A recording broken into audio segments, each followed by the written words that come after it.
Welcome to another TCR DAP where we go over track guides and driving analysis and some setup tips. This one will be at Mt Panorama, or commonly known as Bathurst. We are going to use our league session here, so we'll just go ahead and jump into that. We are doing this one in the Honda Civic. This should apply equally well to the Elantra, except for some of the setup. We'll get into that later. The weather for this session is like this. If you want to or pause this, I'm going to actually take the marbles off, and I'm going to set this to 40%, which is typically what we run. I cannot convert this over to Celsius, so that will be up to you guys. And I'm going to turn off the dynamic sky as well as my ongoing weather variation. Alright, for the initial run, we're just going to use the iRacing baseline. Like, nothing special here, literally the one that just says baseline. One change I am actually going to make is the ABS settings. I do like to have these up. I've tried this lower. I just find I can put a lot more bias back in there and still get my trail braking. So I will change this to 11 back here. I'm not touching my bias or my valve yet. I usually will start playing with that after I've got this down. So if there's any changes there, we'll talk about that at the setup tweaks at the end. But I'm just going to start this off with ABS at 11 and no other change.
Here's our track walk. But the things I want to go for in all this is the brake point, my shift points, my turn in, apex and throttle. So I will always have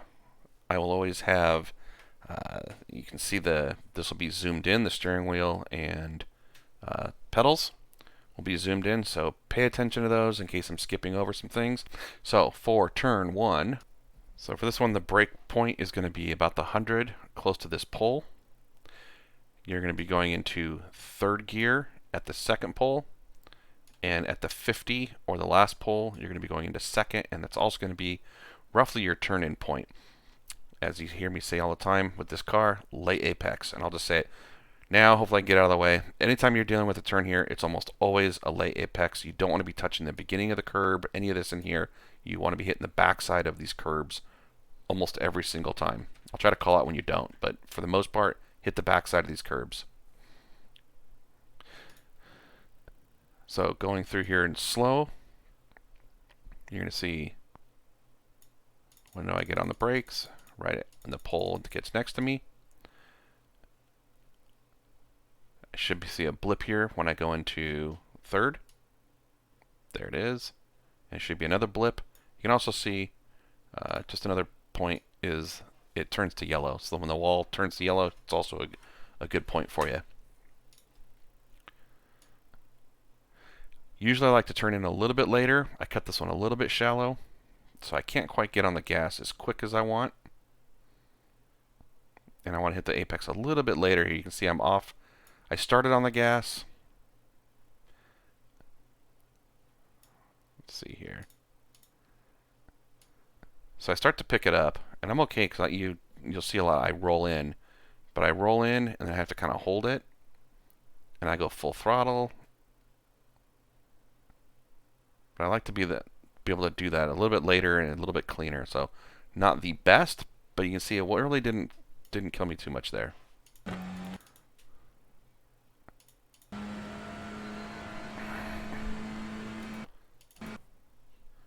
Alright, for turn 2, on cold tires, I would be starting to hit the brakes, not super hard, but kind of drag onto them right here where it starts turning black. When your tires warm up, though, I'd be doing it where the black ends, which is also where this little service entrance road starts.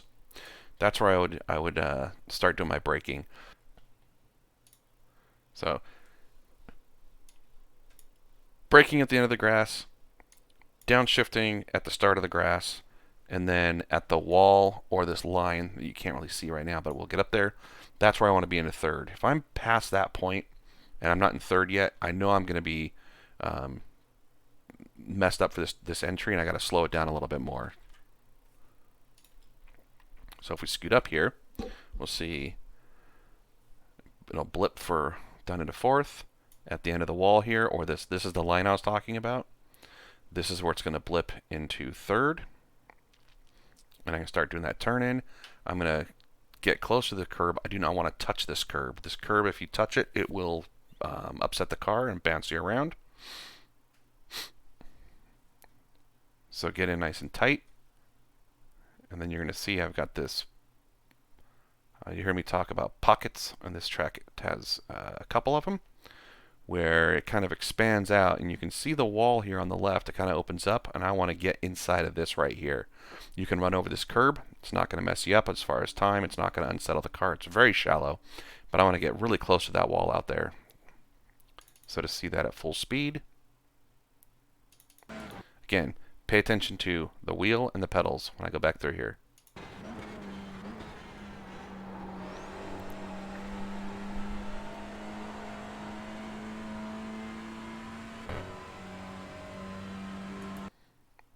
Okay, for this turn, I'm going to be looking at this, like the Amco wall here. So where the concrete ends, there's this little gap here. That's going to be my turn-in point. I want to lay apex. I want to get super close to this this wall here. There's a crest right here that could kind of mess you up. So I like to let off. If I'm, for a basic lap, I'd be kind of letting off right here, and maybe braking a little bit after this when the car starts to settle. This lap, I'm not sure if I do that or not, but the latest point you can brake is this tree right here. But starting out, I would be letting off at the apex of this wall, and also starting to drag on the brake and start braking as much, not as much as possible, but as much as you need to get it wound up. So I'm turning in at the AMCO. I'm going to crest this wall. I want the wheel to straighten out a little bit, not a lot, but I want to be braking with the wheel as straight as possible. And you can see I'm braking before the tree here, but pretty close to that apex. Hitting the brakes, run it out towards the wall, and you want to lay apexes. And you can see I got a little loose there, but not bad. And then you want to drop inside here. So lay apex this as much as you can, but this section here is banked way more than the section out here. So if you mess this turn up and you're out here, it's going to be way too slow. It just will not hook. But if you get it down tight next to the wall here, it's going to hook around, and you can get back on the throttle and you can get back on hard. It's kind of like the dipper up here, because it's going to load up. You can hit it pretty hard. The only thing you got to watch out for is this wall on the outside. So it looks like I kind of rolled on, and then I hammer it.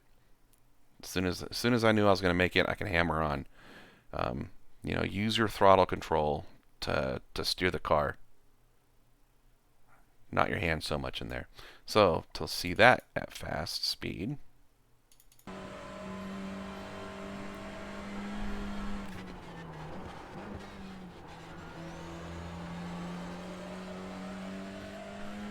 now here, just get as tight as you can on this curb on the right. And then this is another one of those pockets I like to talk about. You're going to want to get the left side of the car inside where you can see the wall kind of in this section here. The wall kind of goes away. You want to run that line all the way out to the side there. You need to set it up because this is the critical part. You do not want to be letting off at all. So as soon as I made that left back there, I want full throttle all the way until you're going to see the crest up towards skyline. I want to be full throttle for that whole thing.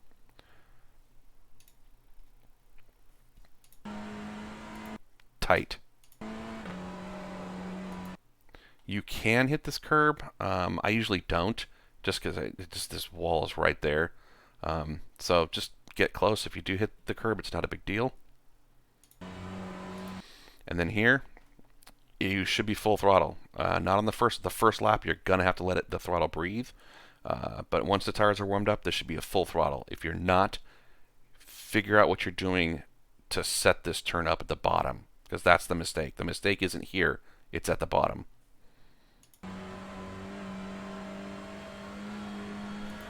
Now here, I am looking for picking up this tree. I want to be kind of aimed a little bit to the right of it in this area. What I'm really looking for is I want to get close to the paint at the bottom of this dip that you can't see because we're blind here, but there is a drain down there, and I want to turn in a little bit before that drain. So if I'm coming up over the hill, again, full throttle all the way through here, and I will be going into fifth here. But you see as we approach this wall, I'm starting to turn in, but I want to get pretty much as close to, maybe not as close to the drain, but I want to get those right sides on the white and be cutting back in at this point. I don't want to be running at this line because it's just going to push you out into here. But you should be able to get fifth gear. The car's going to load up, and when it hits right, it will almost jerk you to the left because you're going to have so much grip because the suspension is so compressed right here in fifth gear. And you can hit this curb. In fact, it loaded me up so much that I actually straightened the wheel out. You can see I'm straight right there because I knew I was going to be running over this. But still, full throttle even though I hit the curb.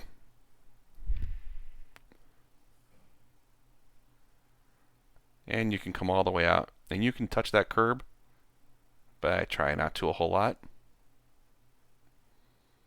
Now here, you can let off a little bit where the black starts, or somewhere in the curb, or you can use the stand.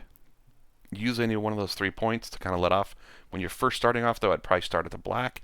You're just going to let off a little bit, let it breathe. You're not going to let off all the way. And I kind of messed this one up here. I probably could show you a better lap, but I'm not going to go fish for it right now. Once you start getting on the throttle, you want to roll on the throttle, and there's going to be a curb over here that you can't see. You want to be aiming for that. And once you get a sense for how that curb is, as far as you'll start getting a feel if you're too shallow or too late on it. Use that that curb as a sense for if you're going to be pushing out on the other side. And I'll kind of show what I mean here. So here I'm going to just let it breathe. Come off.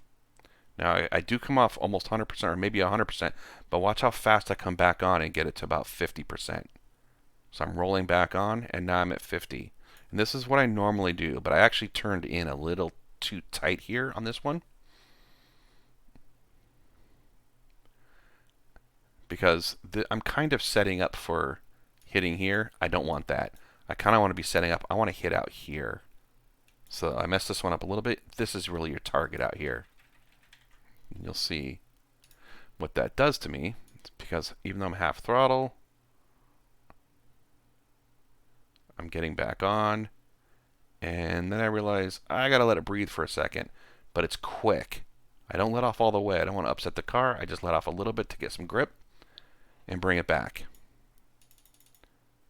And at full speed, this is what that looks like.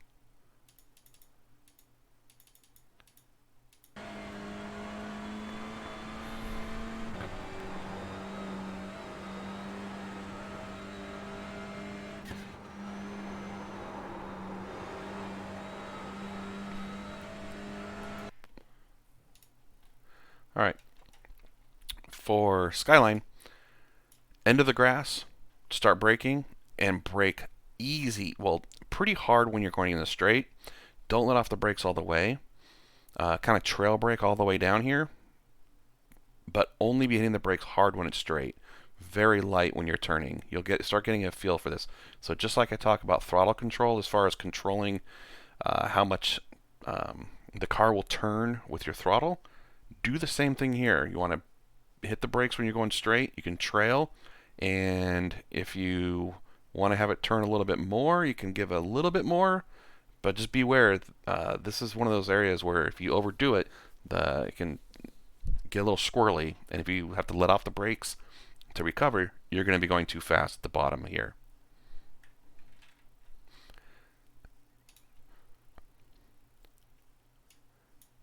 And I'd say, I think the driving line has you brake somewhere like by the gate or this this sign here, and I just think that's way too late to be able to do consistently. I'm not saying it's too late to do on a qual lap or something like that. If you can, if you can do it like 8 times out of 10, fine. Maybe you want to risk it for a qualifying, but for a race, I want to hit 10 out of 10.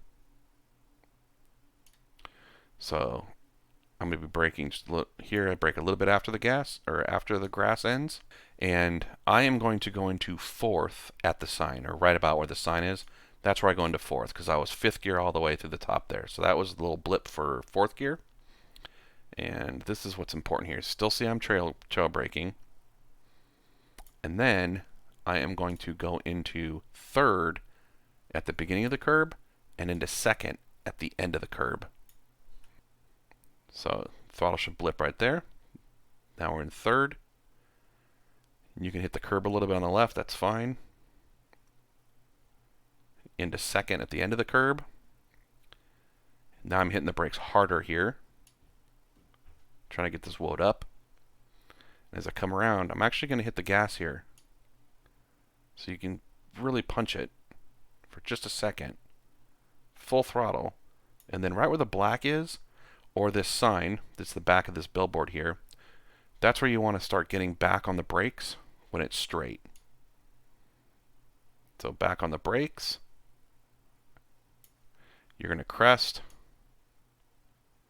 And you can see I'm still pretty straight in here, but as soon as the car's unloading, I'm turning that wheel. And I'm going to roll on the throttle, and as soon as I know I'm good, then I can punch it. So sometimes I can get on quick. Sometimes I have to just be like 25%. I wouldn't be completely off the gas because the back end might want to come around on you a little bit. But you can see I'm 25. As soon as I know I'm good, full throttle. Hug the wall on the right. And then it's pretty much just a straight shot here. You don't really creep out to the right to like lay apexes or anything. I mean, you can still see I'm turning right, but I'm going to hug up pretty close to this, the white here. Just roll this around. But your brake point here now is going to be that right there. So I'm going to brake there, and I'm in fourth gear right now, and I'm going to be shifting somewhere probably in this area right here into third. So brake at where the orange turns to white on the right side, and then it's gonna blip here, or it's already blipping. Yep. So this is where I'm downshifting into third, and I'm just gonna hug this wall, trail braking the whole way around here, and I'm gonna get into second at this point right here. As soon as it starts turning blue, that's where I'm going to go into second, and I'm going to hit the brakes even harder there.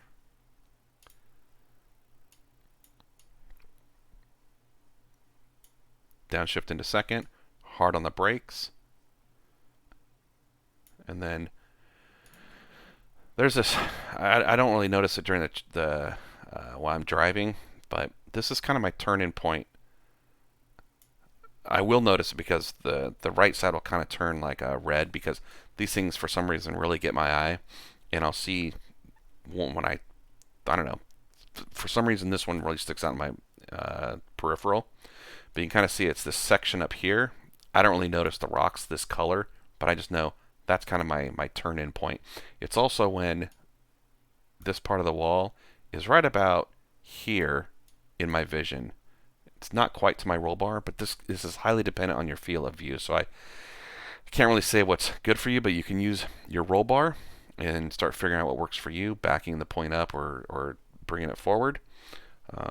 But I'm usually not too bad in this corner. This is kind of a little bit by feel because I don't have a really good marker here. So you can see I'm starting to turn in right at that point.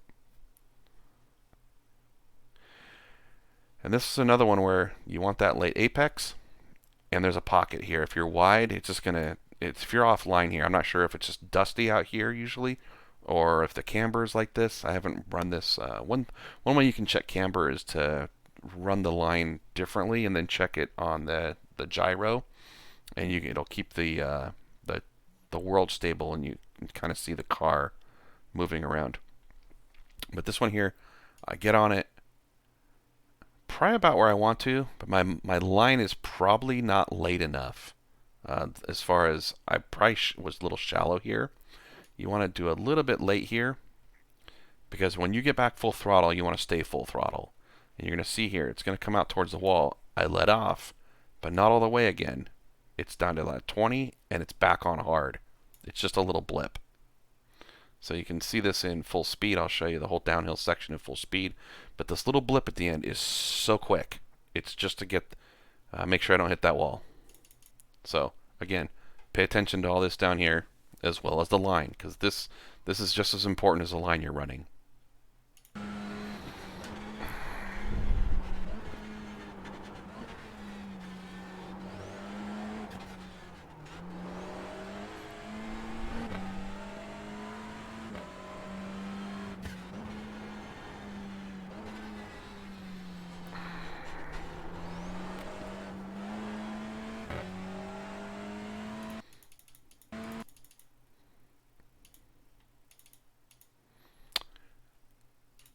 Not much to say about this other than you can run over the grass here. It's not going to upset the car. And then this little entrance road is where I usually like to kind of start doing my turn in and then run up on that curb. You don't have to hit the curb.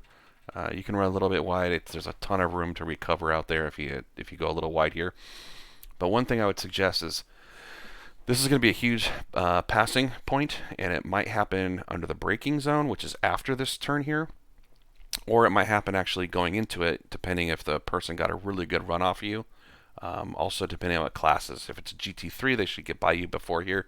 GT4, especially if there's a train of them, you might end up going side by side. So practice this on is if you have someone on the inside of you, so stay far left, and practice if you have someone on the left of you and really hug that down. And practice when you're practicing somebody on the outside, pretend that they are on the outside of you all the way, so you are not allowed to go at all in this section, and you must stay here, which is really shallow, which is going to want to kick you out to the left on the exit, so just watch out for that.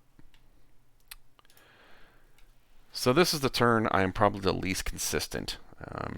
I'm actually usually pretty consistent in the hill. I know a lot of people have like fear. Everybody goes, oh, I hate Bathurst. And it's always because of the hill. This, of all the turns, is actually the one that really bugs me the most. It's high speed. There's tons of markers here. And for some reason, I don't know if it's in my head or what, but this is one of those turns where it feels like I'm hitting it a little bit differently each time. And I don't know why. It's just something I'm going to be working on. But for me, for just basic getting through here, at the 150, this is where you're going to brake. At the 100, which is also where this wall turns from yellow to red, this is where you're going to be going into fifth. Then about halfway, at the 125, you're going to be in fourth. At the 50, which is also, there's a white line right here. This section, that's going to be third. The end of this billboard, this area here, that's going to be second. Not way out here in the grass. You'll see when we get up there. But you're going to, again, want to lay apex this, because this is where you'll lose a ton of speed. This isn't one of those corners where you're going to wreck if you hit the grass and things like that. You're just going to go for a little ride in the grass out there. But you really want to lay apex this curb as much as possible. So we'll go through there in slow motion. I'll talk through each point briefly. So coming in here, the 150 is coming up. I'm hitting the brakes. At the 100, it'll blip because I'm going to go into fifth. There's fifth. Shortly thereafter, there's fourth. At the 50, I'm third. And at the end of when I'm turning in, that's second gear. Rolling back on the throttle. And the reason I'm rolling and not stomping is because I want to gauge how it feels for this exit here, because I do not want to hit this curb out here. If I'm hitting this curb, I have a bad setup for this turn, and possibly I may actually touching the grass. If you touch the grass, it's just going to slow you down quite a bit, and you might, depending on how bad you cut it, might get a slowdown. So I was confident I'm good. And then here it's just about opening it up a little bit, hitting the curb on the right, and then you're going to hit the curb on the left.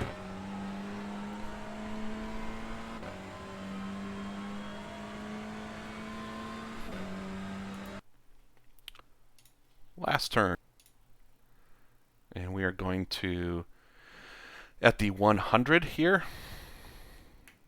this is where we're going to brake, as well as get into fifth gear. Then at the 50 here, we are going to get into fourth. Whoops, sorry, I messed that up. We're in fifth gear. This is where we're going to get into fourth. At the 50, this is where we're going to get into third. And at this last pole, we're going to get into second. So what's nice about this is you've got these three poles. As long as all you have to do is remember the 100 and brake and shift.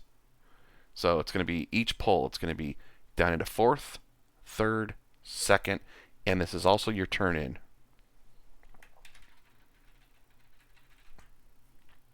In slow motion, you can see the 100's coming up. It's going to be brake and shift. Downshift again. At this pole, we're going to downshift and start our turn. Now for this one here, this curb, it's kind of hard to tell but it's very angled. Like this whole section from here, it cuts down like this. This whole section is raised up. But beyond that, in this section out here, it's flat. So it's painted, but it's flat. That's kind of what you want to aim for. I think I was a little bit wide here. Not terrible. But if you hit this right, you don't want to hit the curb at all. If you touch this curb, it will bounce you out into this grass. Not necessarily, again, not going to hit the wall usually, but you'll be able to save it. It's just you're going to lose, again, a ton of time. This isn't probably a good passing opportunity for TCR on TCR. But if you make a mistake here, it now becomes a passing opportunity. So going back in, probably could have taken this a little wider. Not too bad. Staying off that curb. Knuckles never cross 12. And back on.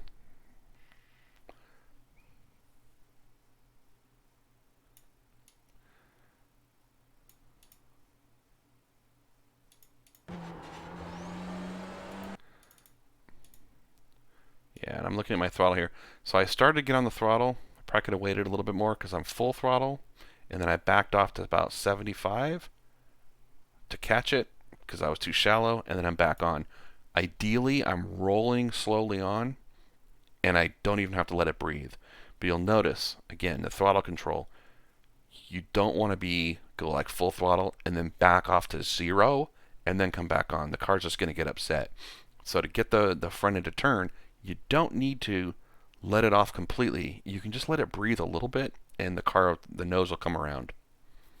So at speed, this is what it looks like.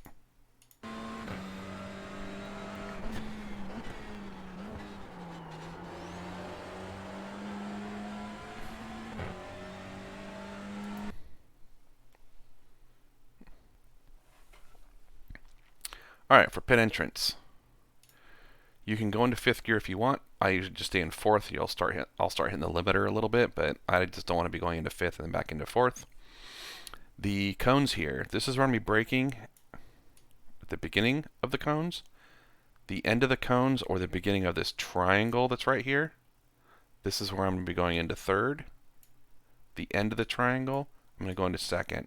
Now if you want, and I don't do this usually, before you get to that turn, you can get into 1st. I prefer not to because you're going to slow way up in this section, which is great for 1st gear. But then down here, and we'll look at this in a second, you'll be bouncing off the limiter if you're in 1st gear. So because you're going to speed up to get into this. Now, if no one's behind you and you're not going for time, just to be safe, just take it easy through here. But this is like a little mini racetrack for this pit entrance. So I'm in 4th gear on the limiter. I'm going to hit the brakes at the cone. Downshifting at the end of the cones. I'm going to downshift again. You'll see it blip.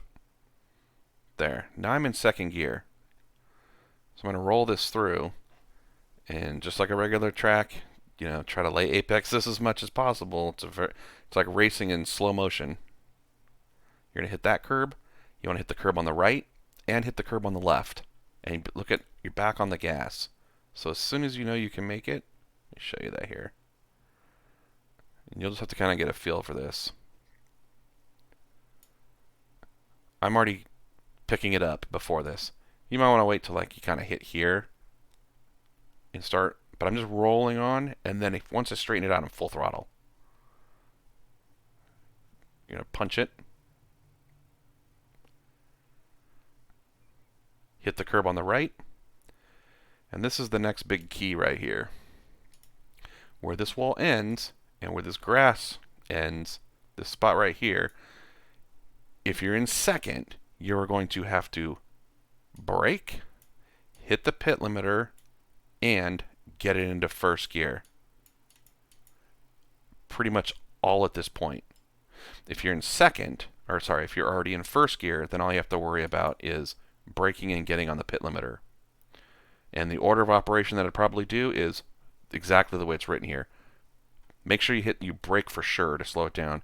Hit the pit limiter, so just when you That way you just got it on, and then downshift after that point. But I usually do all three pretty much at once. So here we are at speed.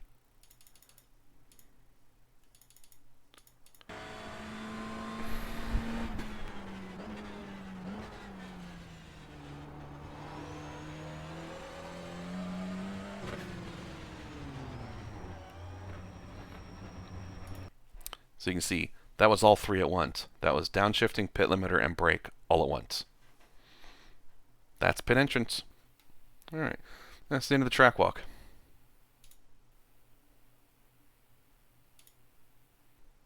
All right, for the driving line, again, don't recommend doing driving line for learning a track. For like the first time, I like to go out and get a feel for it, get my times consistent, and then I'll look at the track or the driving line. But I'll keep this fairly short because for the most part, the driving line's pretty good. There's just a few points where I'd say everywhere they brake too late. So I'll just call that out real quick, but I'm not going to spend a lot of time on it. I'll just show you turn one. Pretty much the amount that they're braking later than I am, that's the distance I would be braking up pretty much on every turn here. And then there's a few spots that they either hit the brakes, they brush them, or they let off the gas, or they let off the brakes. They're kind of doing a lot. It's they're going gas, brake, gas, breathe, brake, and it's just like, I just like to keep something very simple. So it's like, if I'm on the gas, I want to stay on the gas. If I'm on the brakes, kind of want to stay on the brakes. Except for, if I absolutely have to. So I'll show you what I mean by some of these spots here. So here, I'll show you the frame that I'm on the brake, which is going to be probably around the 100.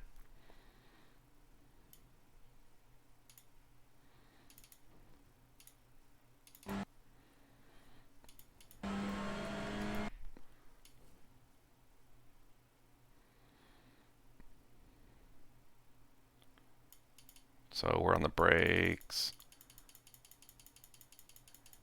here. They're a little bit later. They're at like maybe the 60 or so. But everything else is fine. Or I shouldn't say fine. Everything else is pretty much the same for me. I'm gonna like let off. My turn-in's basically the same for what they're doing all the way through here. So I like this line for the most part around this track, except for the brake points. So you can see I'm still trail braking. Still trail braking. I'm a little bit on, and they're not full throttle yet because it's not that dark green, and then we both get on full throttle about the same time.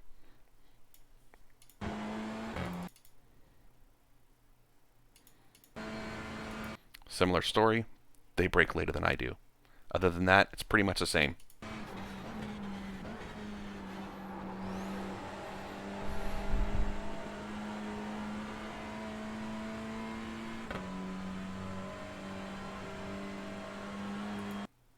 Same turn-in point, and I'm braking already. They're a little bit later.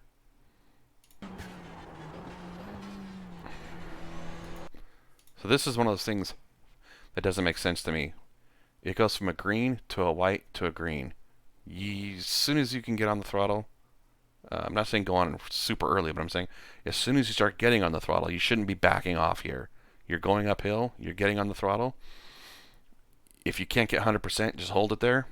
If you're at 50%, just hold it there, but you shouldn't be depressing the pedal, backing off the pedal, and then getting back on the pedal again. It should be rolling on, and as soon as you're confident you can make it, go all the way.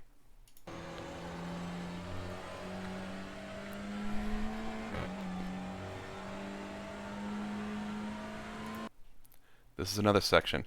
Makes no sense to me right here. They're off the throttle. Doesn't make any sense. Be full throttle through here.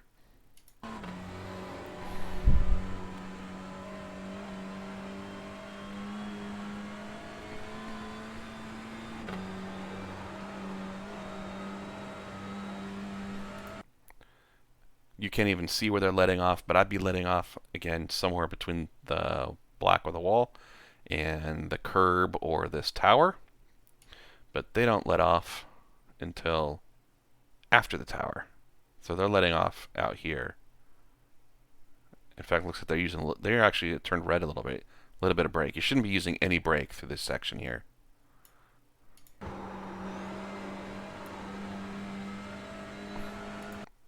Again, they're braking at this sign, which I think is way too late. And they let off, so they brake, then they're off, and they brake again. I think it's just too much. The road is upsetting the car already. There's no reason to be adding to it, so just trail brake through here, and it'll just be a little bit easier.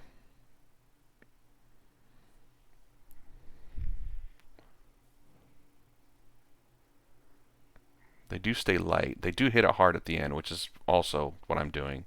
So I'm going to hit it harder right here once the wheel straightens out. And I think they do the same thing. They kind of roll this a little bit, and then they get back on the throttle. They never look to go full throttle. I'm full throttle right there. And then hit the brakes the same way they do.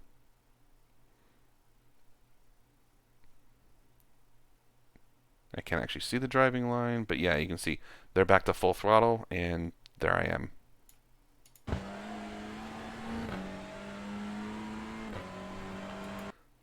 I'm braking at the wall where it turns white. They just look like they're brushing the brakes. I couldn't do that. Not right now. And they're going from braking to gas to braking again, if you notice that. They're braking here. They're on the gas. They're on the brake. I just think that's too much to be doing as you're trying to negotiate this.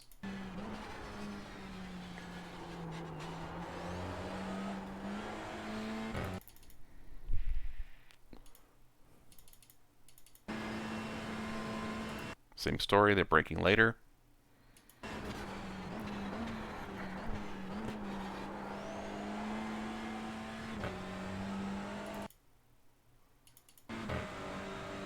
Hey, look at that, they're braking later.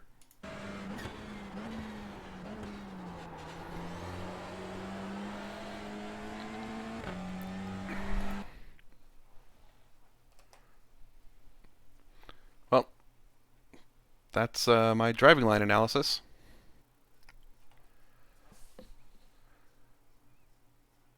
You hear me talk about getting consistent lap time, so I figured I would show you what I'm talking about here. Through this session, just ran 10 laps here. And I've recorded the lap times. That's what column B is here. And I also have my average middle. And what the average middle means is I take all my lap times, I throw out the fastest, which is lap 9 here. And I also throw out my worst, which is lap 1, which is, of course, on cold tires. I take those two and I throw them out, and then I average what's in the middle of those. So this is the average of the middle 8 here.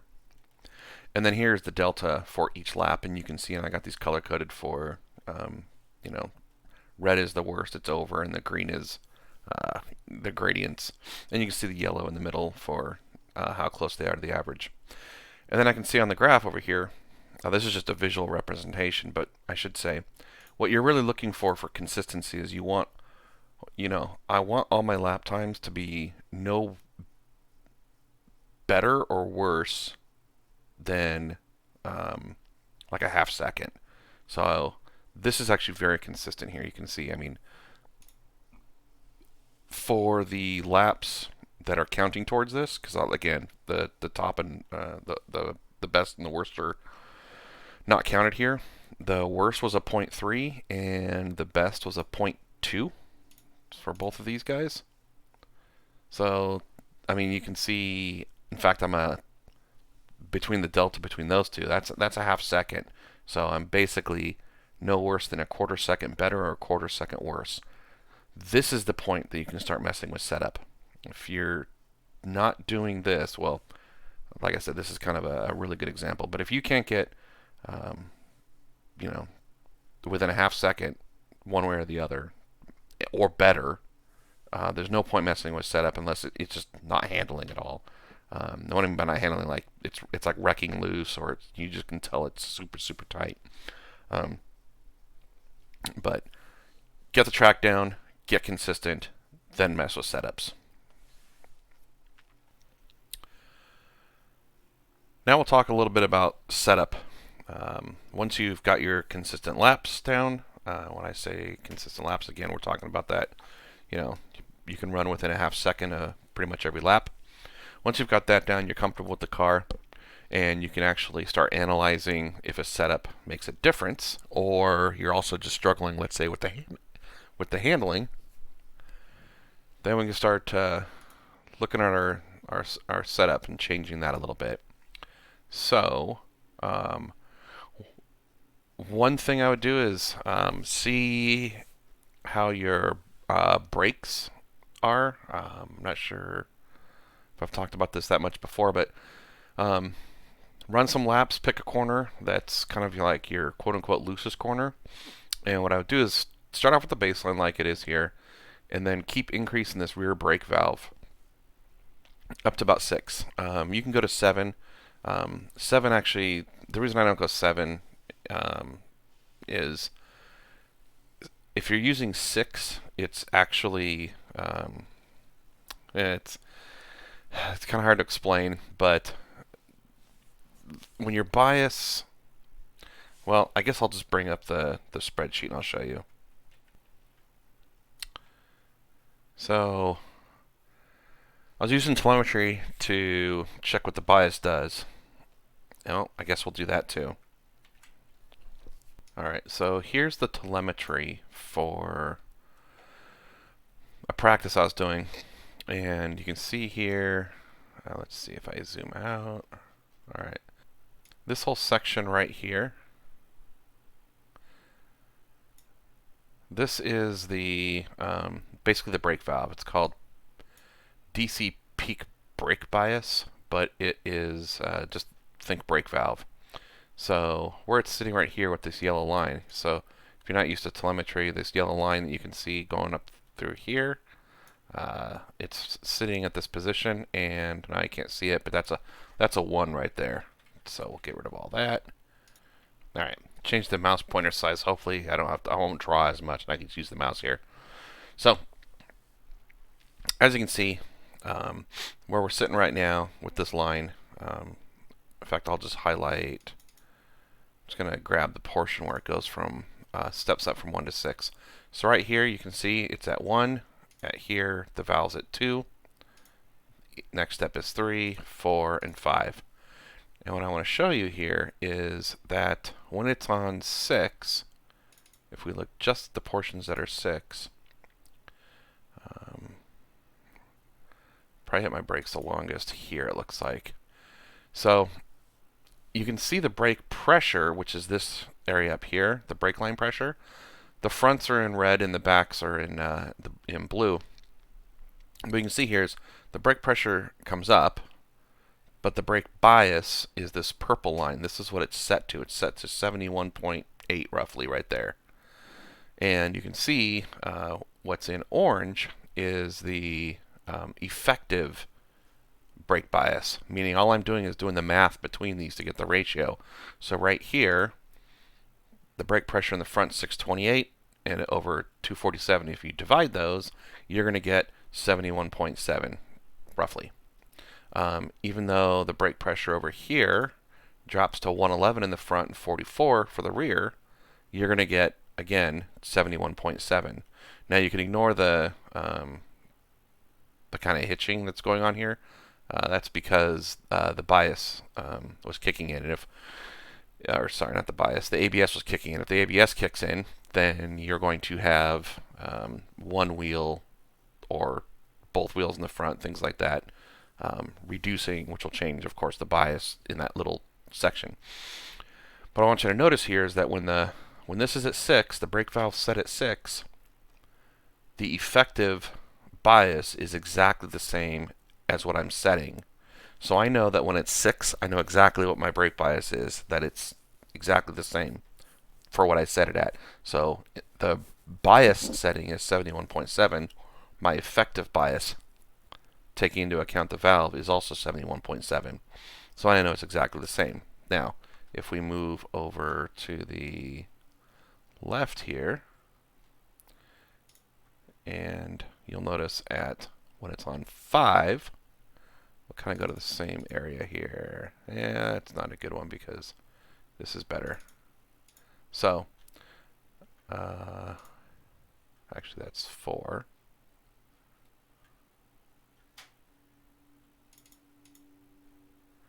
Well, looks like at the point that I was at 5, I never touched the brakes because I went directly from 4 to 5. So I guess I'll show you what it looks like at 5. When we're sitting here at 4. So when we're at 4, it's kind of hard to tell, but I've got my setting sitting here. My brake bias setting is at 71.7, like it was. I never changed it. But my effective is now 73.4, so it's up almost 2%. So taking valve pressure, or taking some valve out of the rear, is going to overall increase your bias without you touching the bias setting. You can see it's going to get more dramatic here. I'm going to go down to the 1. So if I go to the 1 here,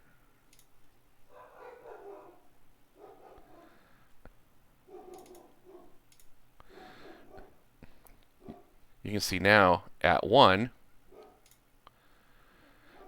that orange line is a lot higher.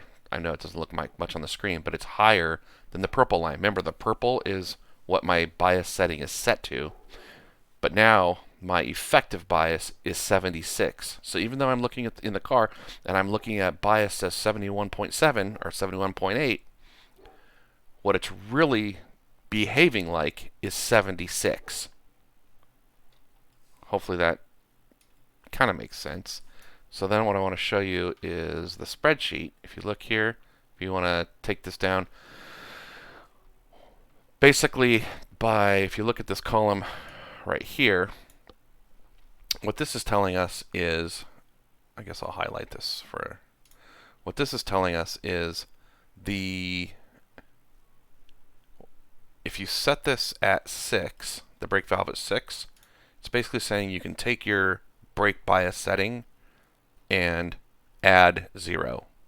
You'll notice if at 7, you're going to add a negative 0.8. So whatever you see on your screen, subtract 0.8. With a 5, it's going to increase it by a 0.9. 4 is 1.7, 3 is 2.6, 2 is 3.5, and 1 is 4.5. So when you first start off with cold tires, because usually for me the car is always loose on cold tires, I'll set my valve to 1.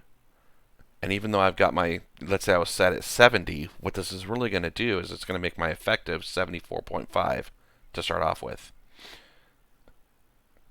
So when I'm talking about valve and bias here, this is what I'm talking about. So now what I would do here is I would go ahead and start off with the baseline. Even though it says 75 and 4, they're just numbers. But what I would do, or how I do things, is I'm going to run this for a couple laps, see how it feels. If it feels loose, I'll just leave it alone. If it keeps, if it's, I said when I first take off, if it feels a little loose, I'll just leave where it's at.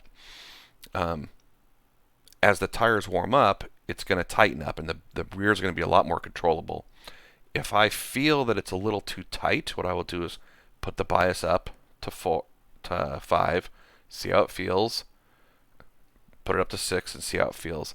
Then what I'll do, and this is how I get my starting point, if you will, then what I'll do is I'll turn my bias down a click, see how it feels, turn my bias down a click again, and keep going until it feels too loose. Keep running laps, and then you'll end up with an adjustment. Could be 55, could be 65, could be 70, who knows. But whatever it is, if you've got your valve set at 6, now you have, you kind of know where, for me, where my starting point for my bias would be. So after this, let's say after this whole thing, I've got my valve set at 6, and I keep cranking that bias back, and I end up at 70. Then what I'll do is have my setup start at 70, but at 1. And then I'll go and try that out. And if it feels good on cold tires, then I know, okay, this is kind of my starting point. And then during the race, every lap or two, I'll just turn it up, turn that valve up 1, turn it up another 1. I usually don't have to go any higher than 6. That's kind of how I operate on this. If it's too complicated, then I'd probably say, you know what, get a setting that you like and kind of keep it there. But generally, you're going to want to crank more pressure to the rears. I do it with the brake valve. The reason I don't use the brake bias is because what you're doing now is by putting more pressure, by using the valve, it just puts more pressure to the rear. What that does is it makes it so the front brakes always have the same feel. If you're using bias, then to get the same amount of pressure on the front brakes, you're going to have to apply more brake pressure, because what you're doing is you're saying, I am now going to take more of that front and put it to the rear, rather than just adding more to the rear and leaving the fronts alone, which is what the valve does. So, if that's confusing, leave a comment. Maybe I'll make a video just about the valve and kind of demonstrate kind of what that does. But that's about probably more complicated than we need to get for this one. So anyway, enough about the brakes. So once you got all that dialed in, people usually don't say that the car is too tight on entry. Not since they changed the diff on this thing. So typically, what I'm fighting is a loose condition on the brakes, at least on the base setup, if you will, because they're running negative 2.8 millimeters in the rear, and this isn't bad. It's pretty controllable. The Elantra runs more. I think it's like almost 4. It's like 3.8 or 4 something. For this car, it's 2.8. If this is if everything's if the car's handling well, then I won't touch this. But if it's a little loose, the first thing I will do is change my toe in. So by having negative toe, or negative toe in, which is effectively toe out, because I'm not sure if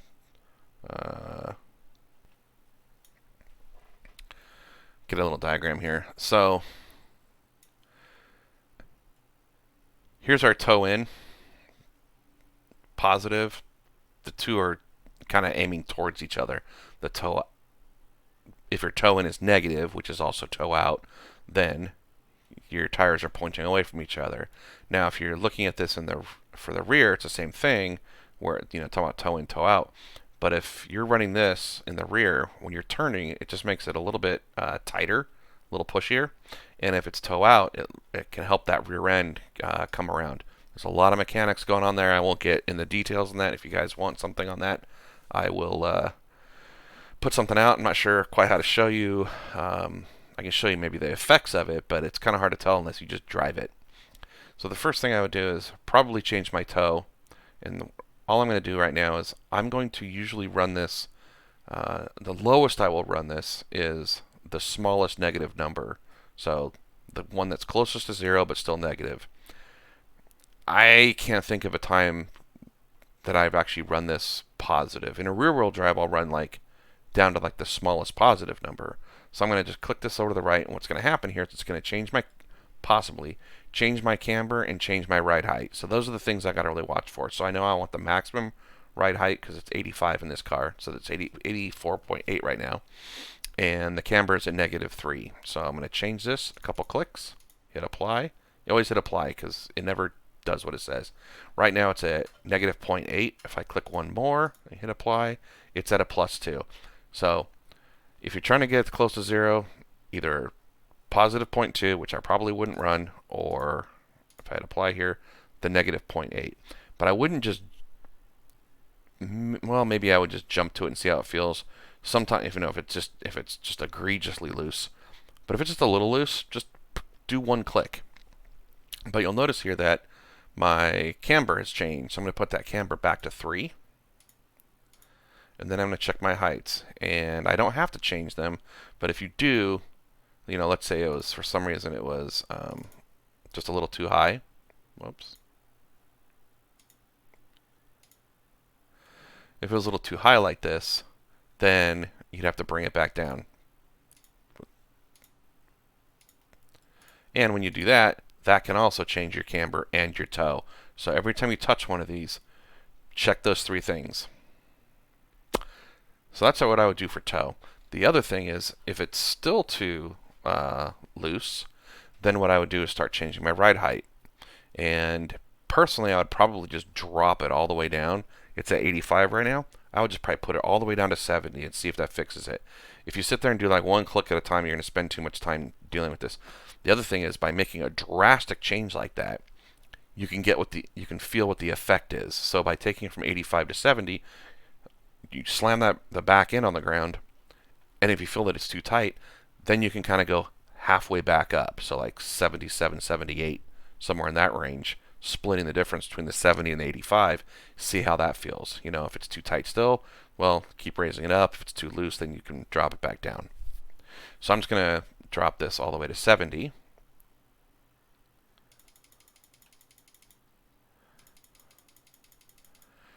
And you got to pay attention to what you're doing with the fronts too. They're -4, and the fronts should be as low as they can.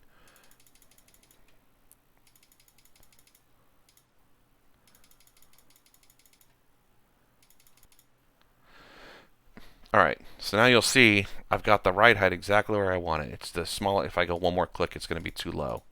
So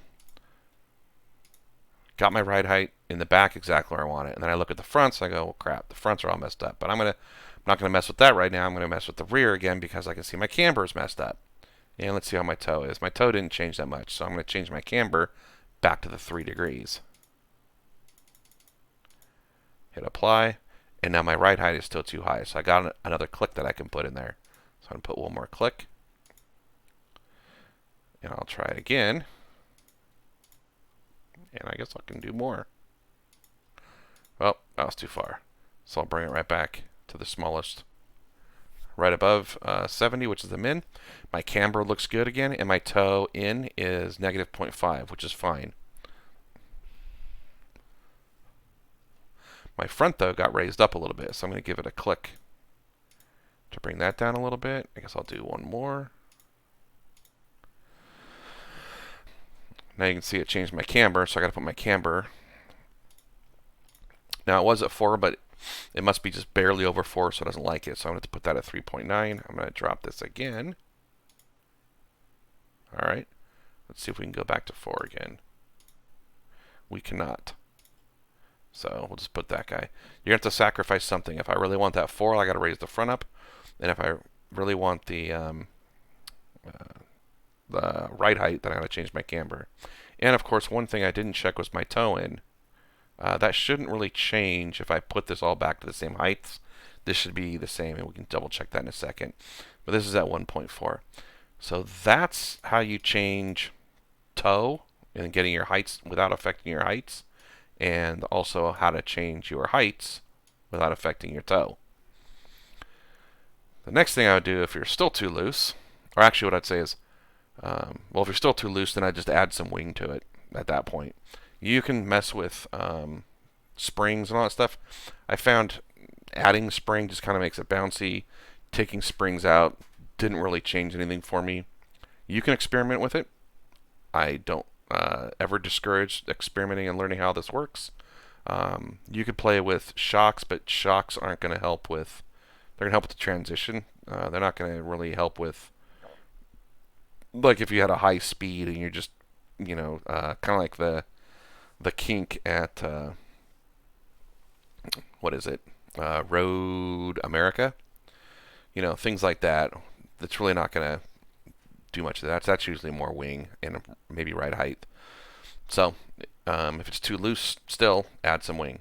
Now, if you've got this so it's nice and comfortable, then what I would do is to try to get that straight line speed, drop some wing out.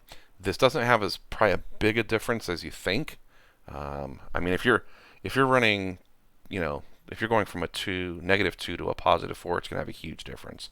But if you're going like -2 to like -2.5, not a huge difference. 3, yeah, maybe a little bit. Again, it's go to Daytona and go run some laps and change nothing but the wing and look at your times. It's going to be like a couple tenths for the entire lap, and that's flat out 6th gear. But what I normally do is after I've got all this set, then I'll change my wing to -4 and try it. Generally, it's just going to spin on me. So you have two options at that point. Then what you can do is either go back to start tightening this up if you had room to tighten this up, meaning you did not drop the rear all the way. So if you've got this wing at -4, you can drop this down a little bit more to tighten it up, or you can take some toe out, put a little more toe in. But if you don't have room to do those things because you're already all the way on the bottom here and you already got the toe in is already close to 0, then I just keep adding wing back into it until you're comfortable. I will sacrifice straight line speed for a predictable car pretty much every time. It's just not worth wrecking a car because you didn't want to be a sitting duck on the straights. The guys that run the negative wing, if they can run it consistently and comfortably, great. That isn't who this video is for. This is for the people trying to get around a track. I don't want you to unnecessarily lose speed going down a straight, but we're talking about taking big chunks of time out of your lap. This will only change small amounts, maybe a tenth at most. I really haven't gotten a whole lot of speed out of the wing by changing it. I can't run a -4, I don't think, with any setup. I think the most I've taken out is 3.5. Generally, I mean, even at Daytona, which has tons of straights on that, because turn 1 was such a nightmare, and the bus stop would make, not crashing, but it would just, I get like a little bit of, the back would start to slide, then puts me in a slight 4-wheel slide. Nothing uncontrollable, but it would just scrub so much speed it wasn't worth it. So even at Daytona, I was running -2.5. Here, I would imagine I'm probably going to run a 2. I haven't done a lot of testing with this yet. I mean, maybe I could try 2.5. We'll see. But I can almost guarantee there's no way I'm running a 3, 3.5, or -4 on this thing. And I think that's about all I have to say about setups.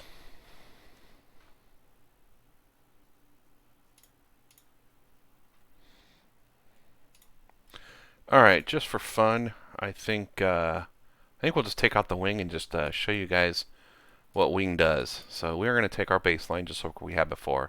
I'm going to crank it all the way to 4 degrees. I'm just curious what this is going to do on the straight after I've got warm tires. So I'm going to run a couple laps and we will go check out what this looks like. And I'm going to pay attention to the straight line, that massive straight on the back. I am almost fairly certain that I will not be able to come close to my straight line or my fast laps, whatever I was running before. I forget. Whatever it was, I'm going to bring up my the delta for my quote-unquote all-time fast, because I don't think I've run this in anything else. So it should be the same. The delta should be the same as what I was running in previously. So let's go check that out.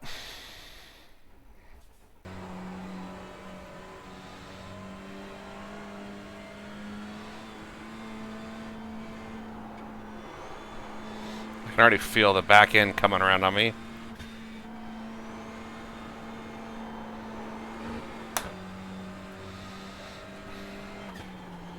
Ooh, the back end really wants to kick out. Really difficult.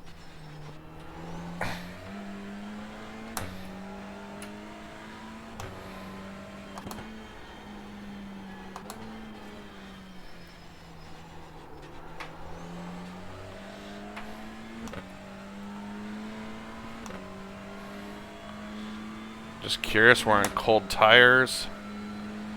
We'll just see if the delta changes. Nothing yet. Still plus 440. Whoa!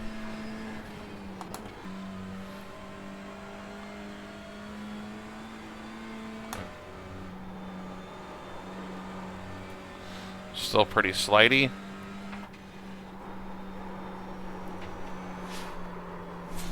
Very slidey. And there we go.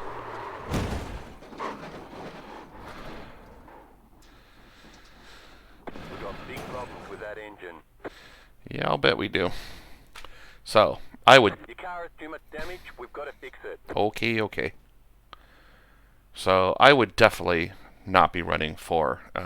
I was taking it easy there, and it was just crazy.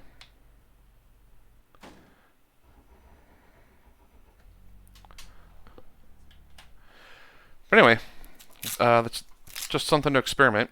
Like I said, 4 probably isn't going to handle it. I know I didn't change my other settings. I didn't drop the rear. I didn't put the toe in or anything like that. But I just kind of want to see what it would do.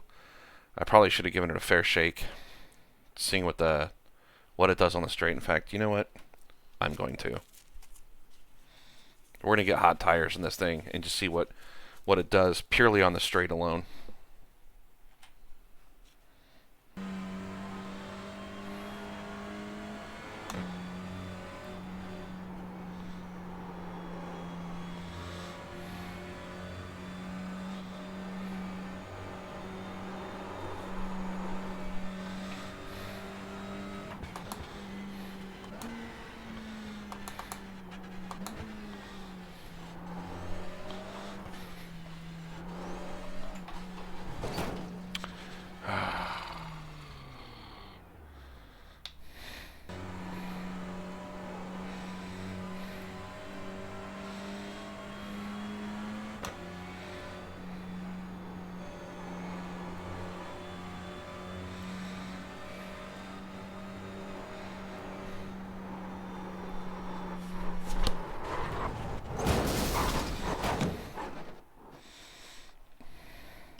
We've got big problems with that engine.